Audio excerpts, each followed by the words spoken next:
Willful murder. Of the various robberies in which we were both concerned, it is but the few, I find, that will bear telling at any length. Not that the others contained details which even I would hesitate to recount. It is rather the very absence of untoward incident which renders them useless for my present purpose. In point of fact, our plans were so craftily laid, by Raffles, that the chances of a hitch were invariably reduced to a minimum before we went to work. We might be disappointed in the market value of our haul, but it was quite the exception for us to find ourselves confronted by unforeseen impediments, or involved in a really dramatic dilemma. There was a sameness even in our spoil, for of course only the most precious stones are worth the trouble we took and the risks we ran. In short, our most successful escapades would prove the greatest weariness of all in narrative form, and none more so than the dull affair of the Ardagh diamonds some 8 or 9 weeks after the Milchester Cricket Week. The former, however, had a sequel that I would rather forget than all our burglaries put together. It was the evening after our return from Ireland, and I was waiting at my rooms for Raffles, who had gone off as usual to dispose of the plunder. Raffles had his own method of conducting this very vital branch of our business, which I was well content to leave entirely in his hands. He drove the bargains, I believe, in a thin but subtle disguise of the flashy, seedy order, and always in the Cockney dialect of which he had made himself a master. Moreover, he invariably employed the same fence, who was ostensibly a moneylender in a small but yet notorious way, and in reality a rascal as remarkable as Raffles himself. Only lately I also had been to the man, but in my proper person. We had needed capital for the getting of these very emeralds, and I had raised £100, on terms you would expect from a soft-spoken greybeard, with an ingratiating smile, an incessant bow, and the shiftiest old eyes that ever flew from rim to rim of a pair of spectacles. So the original sinews and the final spoils of war came in this case from the selfsame source, a circumstance which appealed to us both. But these same final spoils I was still to see, and I waited and waited with an impatience that grew upon me with the growing dusk. At my open window I had played Sister Anne until the faces in the street below were no longer distinguishable, and now I was tearing to and fro in the grip of horrible hypotheses, a grip that tightened when at last the lift gates opened with a clatter outside that held me breathless, until a well-known tattoo followed on my door. "In the dark?" said Raffles as I dragged him in. "Why, Bunny, what's wrong?" "Nothing, now you've come," said I, shutting the door behind him in a fever of relief and anxiety. Well, what did they fetch?" 500. "Down?" "Got it in my pocket." "Good man!" I cried. "You don't know what a stew I've been in. I'll switch on the light. I've been thinking of you and nothing else for the last hour. I was arse enough to think something had gone wrong." Raffles was smiling when the white light filled the room, but for the moment I did not perceive the peculiarity of his smile. I was fatuously full of my own late tremors and present relief, and my first idiotic act was to spill some whiskey and squirt the soda water all over, in my anxiety to do instant justice to the occasion. "So, you thought something had happened?" said Raffles, leaning back in my chair as he lit a cigarette, looking much amused. "What would you say if something had? Sit tight, my dear chap, it was nothing of the slightest consequence, and it's all over now. A stern chase and a long one, Bunny, but I think I'm well to windward this time." And suddenly I saw that his collar was limp, his hair matted, his boots thick with dust. "The police?" I whispered aghast. "Oh, dear, no. Only old Baird." "Baird? But wasn't it Baird who took the emeralds?" "It was." "Then how came he to chase you?" "My dear fellow, I'll tell you if you give me a chance."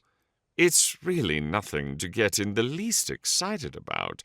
Old Baird has at last spotted that I'm not quite the common cracksman I would have him think me. So he's been doing his best to run me to my burrow."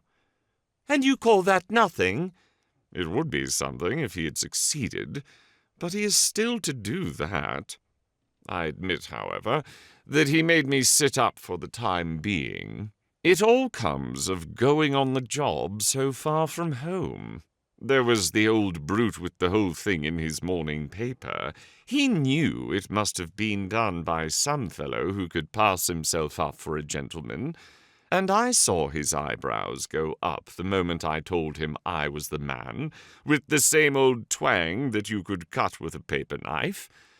I did my best to get out of it, swore I had a pal who was a real swell, but I saw very plainly that I had given myself away.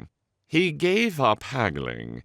He paid my price as though he enjoyed doing it, but I felt him following me when I made tracks, though of course I didn't turn round to see."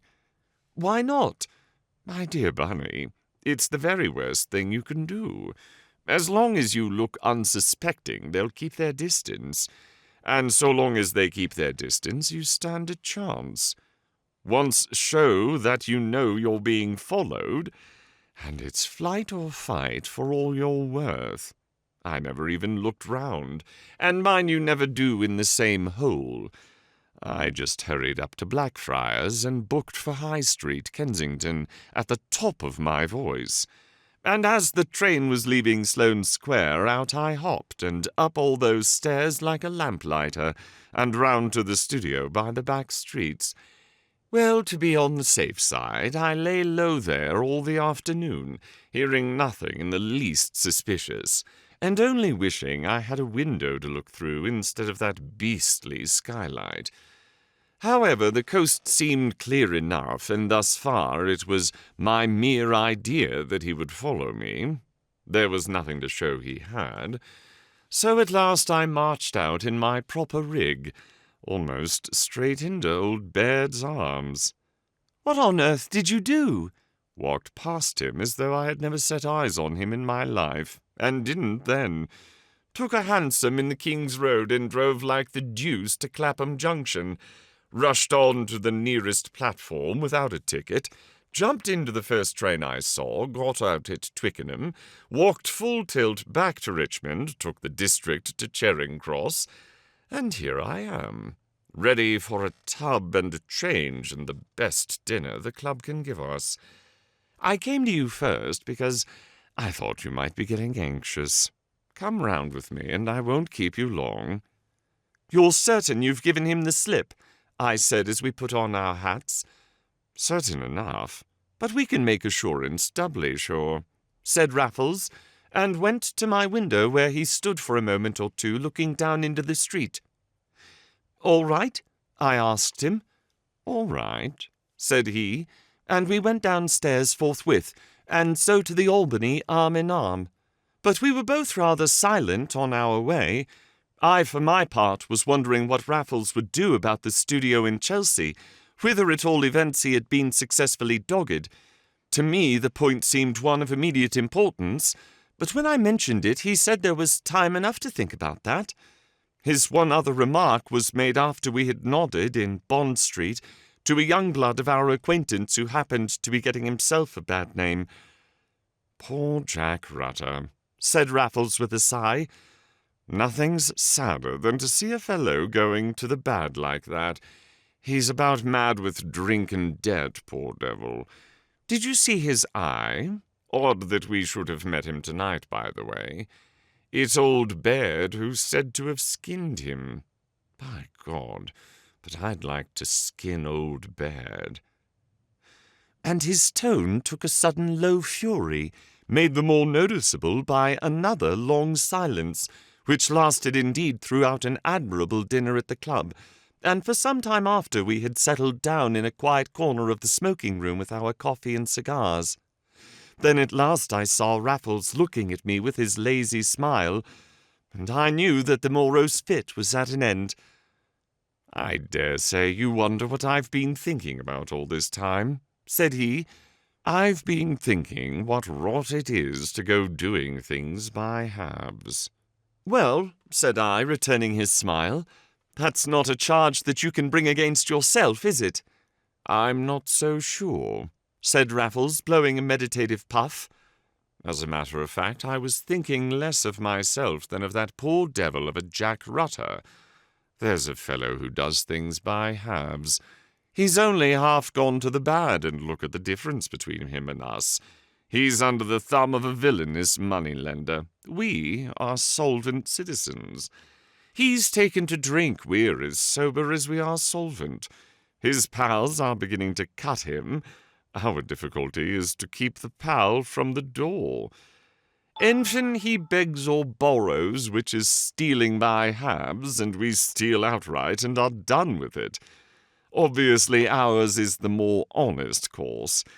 Yet I'm not sure, Bunny, but we're doing the thing by halves ourselves." "Why, what more could we do?" I exclaimed in soft derision, looking round, however, to make sure that we were not overheard. "What more?" said Raffles. "Well, murder, for one thing." "Rot!" "A matter of opinion, my dear Bunny. I don't mean it for rot. I've told you before that the biggest man alive is the man who's committed a murder and not yet been found out. At least he ought to be, but he so very seldom has the soul to appreciate himself. Just think of it. Think of coming in here and talking to the men, very likely about the murder itself, and knowing you've done it, and wondering how they'd look if they knew. Oh, it would be great, simply great. But besides all that, when you were caught, there'd be a merciful and dramatic end of you. You'd fill the bill for a few weeks and then snuff out with the flourish of extra specials. You wouldn't rust with a vile repose for 7 or 14 years. "Good old Raffles," I chuckled. "I begin to forgive you for being in bad form at dinner." "But I was never more earnest in my life." "Go on." "I mean it." "You know very well that you wouldn't commit a murder, whatever else you might do." "I know very well I'm going to commit one tonight." He had been leaning back in the saddlebag chair, watching me with keen eyes sheathed by languid lids. Now he started forward, and his eyes leapt to mine like cold steel from the scabbard. They struck home to my slow wits. Their meaning was no longer in doubt. I, who knew the man, read murder in his clenched hands, and murder in his locked lips, but 100 murders in those hard blue eyes. "Bed?" I faltered, moistening my lips with my tongue. "Of course." "But you said it didn't matter about the room in Chelsea." "I told a lie." "Anyways, you gave him the slip afterwards." "That was another. I didn't. I thought I had when I came up to you this evening, but when I looked out of your window, you remember, to make assurance doubly sure, there he was on the opposite pavement down below." "And you never said a word about it?" "I wasn't going to spoil your dinner, Bunny, and I wasn't going to let you spoil mine. But there he was, as large as life, and of course he followed us to the Albany. A fine game for him to play, a game after his mean old heart. Blackmail me, bribes from the police, the one bidding against the other. But he shan't play with me. He shan't live to.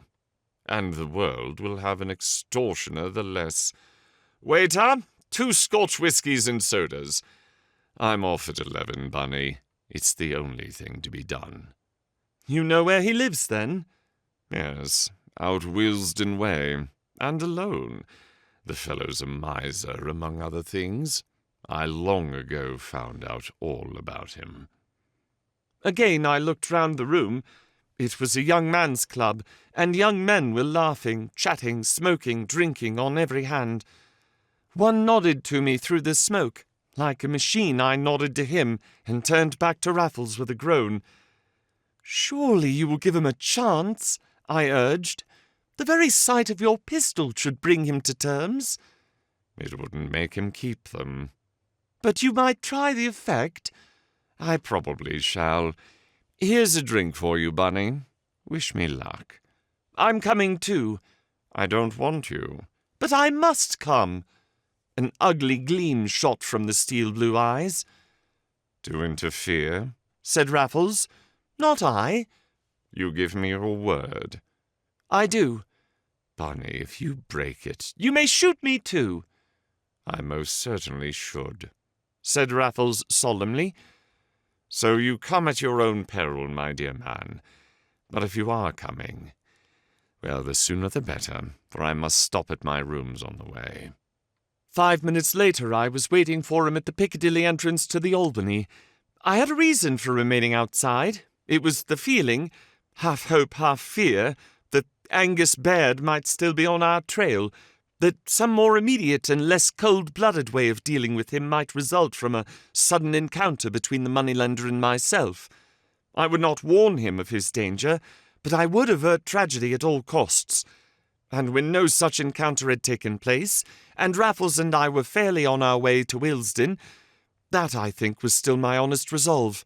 I would not break my word if I could help it, but it was a comfort to feel that I could break it if I liked, on an understood penalty. Alas, I fear my good intentions were tainted with a devouring curiosity, and overlaid by a fascination which goes hand in hand with horror. I have a poignant recollection of the hour it took us to reach the house.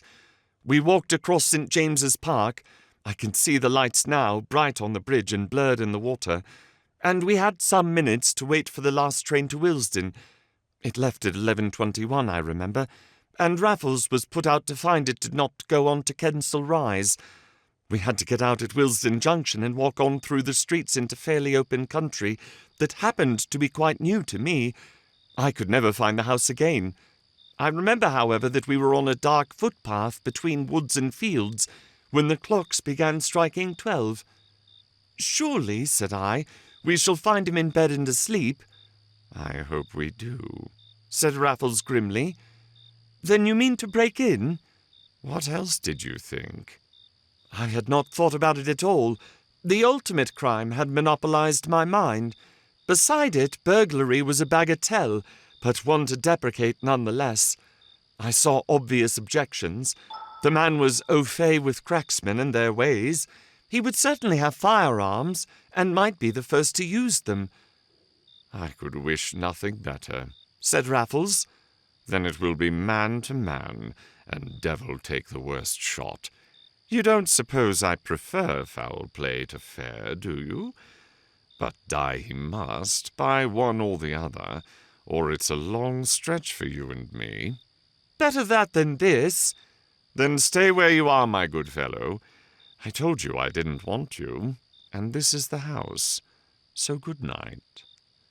I could see no house at all, only the angle of a high wall rising solitary in the night, with the starlit glittering on battlements of broken glass, and in the wall a tall green gate, bristling with spikes and showing a front for battering rams in the feeble rays an outlying lamp-post cast across the new-made road.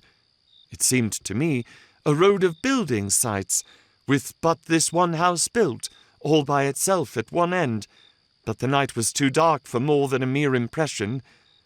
Raffles, however, had seen the place by daylight, and had come prepared for the special obstacles. Already he was reaching up and putting champagne corks on the spikes, and in another moment he had his folded covered coat across the corks. I stepped back as he raised himself, and saw a little pyramid of slates snip the sky above the gate. As he squirmed over, I ran forward, and had my own weight on the spikes and corks and covered coat when he gave the latter a tug. "Coming after all?" "Rather." "Take care, then. The place is all bell wires and springs. It's no soft thing, this. There, stand still while I take off the corks." The garden was very small and new, with a grass plot still in separate sods, but a quantity of full-grown laurels stuck into the raw clay beds. "Bells in themselves," as Raffles whispered. "There's nothing else rustles so. cunning old beast.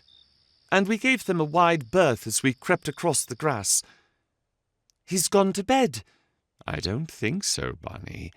I believe he's seen us. Why? I saw a light. Where? Downstairs, for an instant, when I— His whisper died away. He had seen the light again, and so had I. It lay like a golden rod under the front door, and vanished. It reappeared like a golden thread under the lintel, and vanished for good.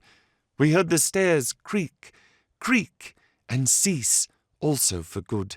We neither saw nor heard any more, though we stood waiting on the grass till our feet were soaked with the dew. I'm going in, said Raffles at last. I don't believe he saw us at all. I wish he had. This way. We trod gingerly on the path, but the gravel stuck to our wet soles and grated horribly in a little tilted veranda with a glass door leading within. It was through this glass that Raffles had first seen the light, and he now proceeded to take out a pane, with the diamond, the pot of treacle, and the sheet of brown paper, which was seldom omitted from his impedimenta. Nor did he dispense with my own assistance, though he may have accepted it as instinctively as it was proffered. In any case, it was these fingers that helped to spread the treacle on the brown paper, and pressed the latter to the glass until the diamond had completed its circuit, and the pane fell gently back into our hands. Raffles now inserted his hand, turned the key in the lock, and by making a long arm, succeeded in drawing the bolt at the bottom of the door. It proved to be the only one, and the door opened, though not very wide. "What's that?" said Raffles, as something crunched beneath his feet on the very threshold. "A pair of spectacles," I whispered, picking them up. I was still fingering the broken lenses and the bent rims when Raffles tripped and almost fell, with a gasping cry that he made no effort to restrain. "Hush, man, hush!" I entreated under my breath. "He'll hear you." For answer his teeth chattered, even his, and I heard him fumbling with his matches. "No, Bunny, he won't hear us," whispered Raffles presently, and he rose from his knees and lit a gas as the match burnt down. Angus Baird was lying on his own floor, dead, with his grey hairs glued together by his blood. Near him a poker with the black end glistening. In a corner his desk, ransacked, littered. A clock ticked noisily on the chimney-piece. For perhaps 100 seconds there was no other sound. Raffles stood very still, staring down at the dead as a man might stare into an abyss after striding blindly to its brink. His breath came audibly through wide nostrils. He made no other sign, and his lips seemed sealed. "That light," said I hoarsely. "The light we saw under the door." With a start he turned to me. "It's true. I had forgotten it. It was in here I saw it first. He must be upstairs still." "If he is, we'll soon rout him out. Come on." Instead, I laid a hand upon his arm, imploring him to reflect, that his enemy was dead now, that we should certainly be involved, that now or never was our own time to escape.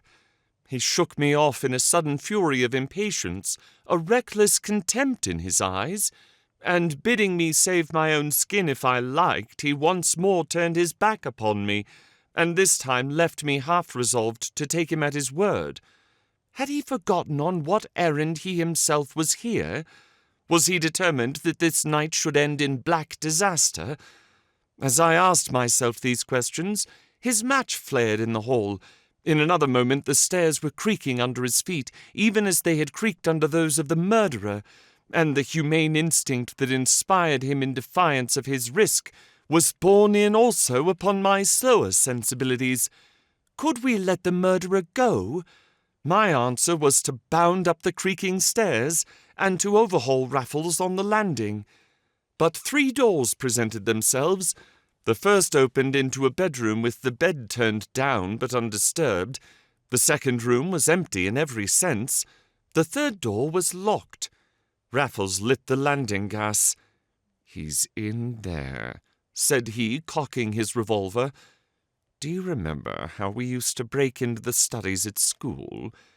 Here goes. His flat foot crashed over the keyhole, the lock gave, the door flew open, and in the sudden draught the landing gas heeled over like a cobble in a squall.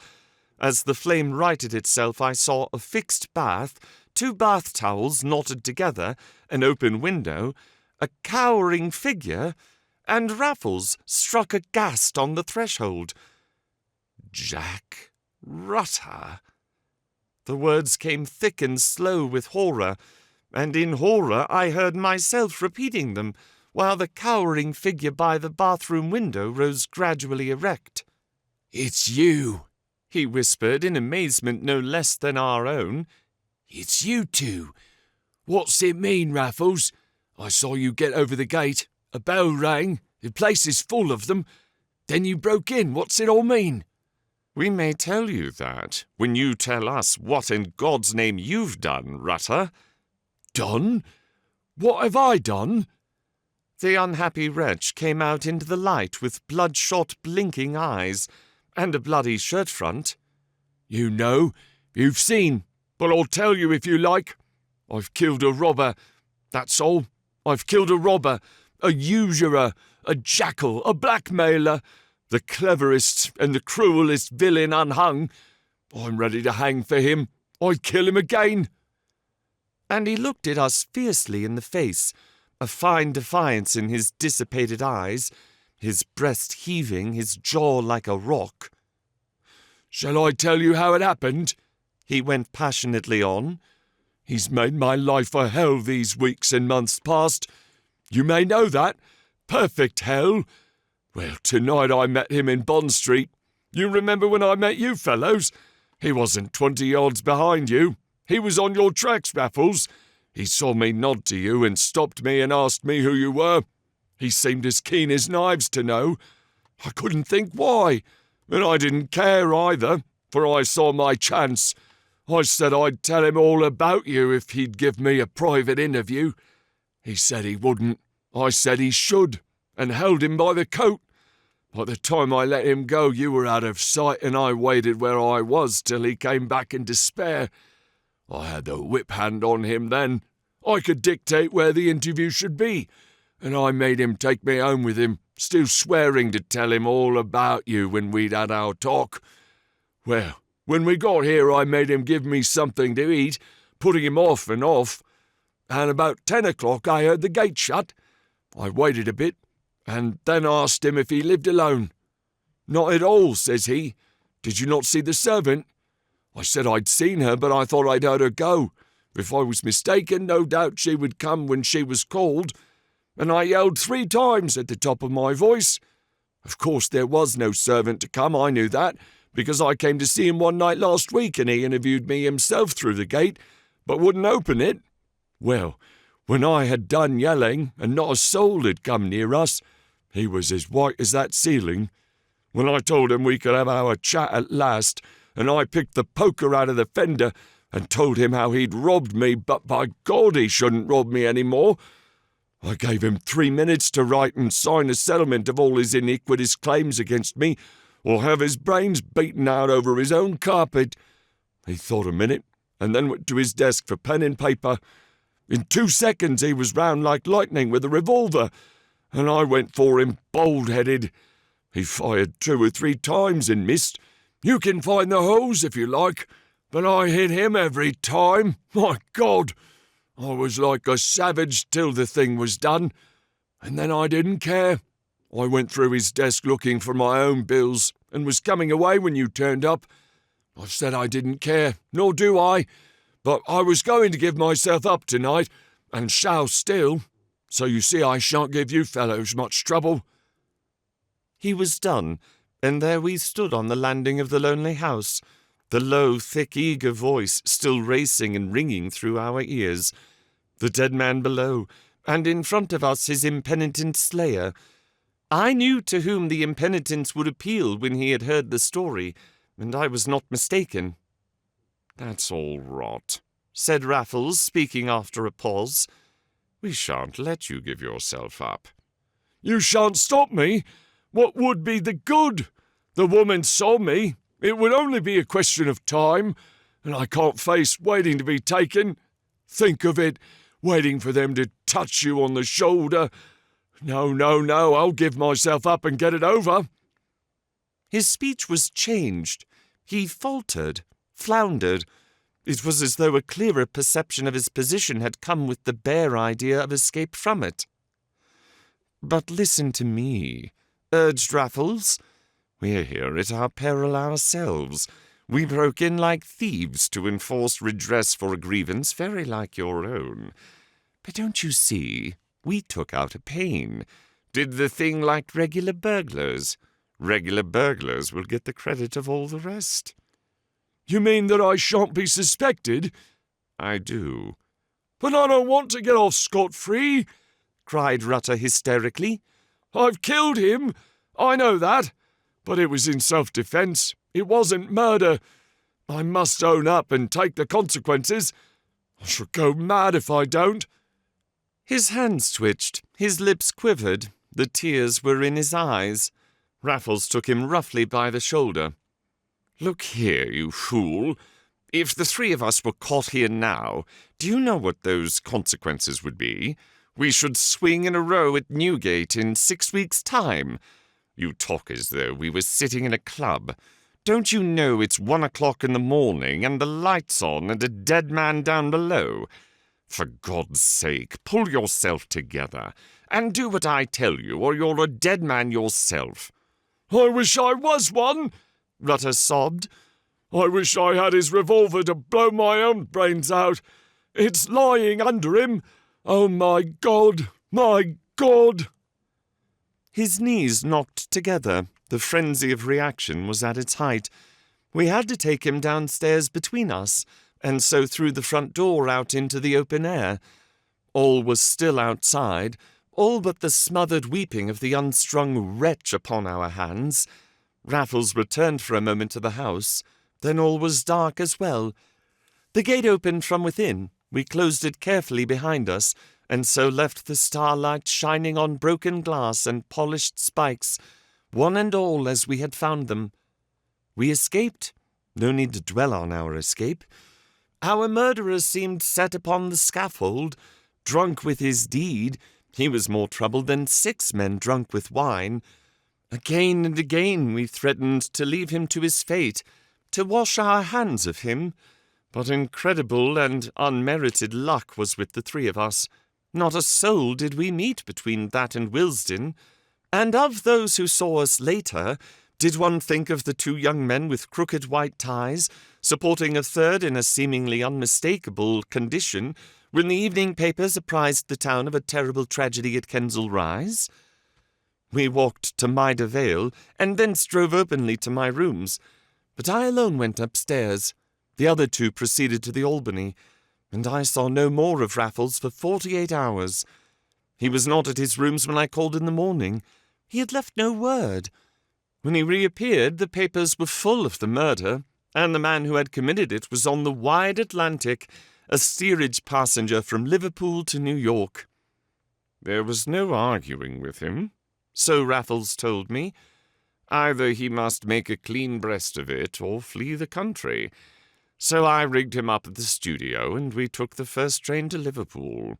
Nothing would induce him to sit tight and enjoy the situation as I should have endeavoured to do in his place. And it's just as well.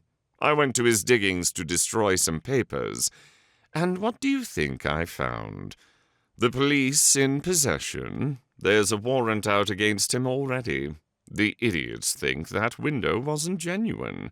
And the warrant's out. It won't be my fault if it's ever served. Nor, after all these years, can I think it will be mine.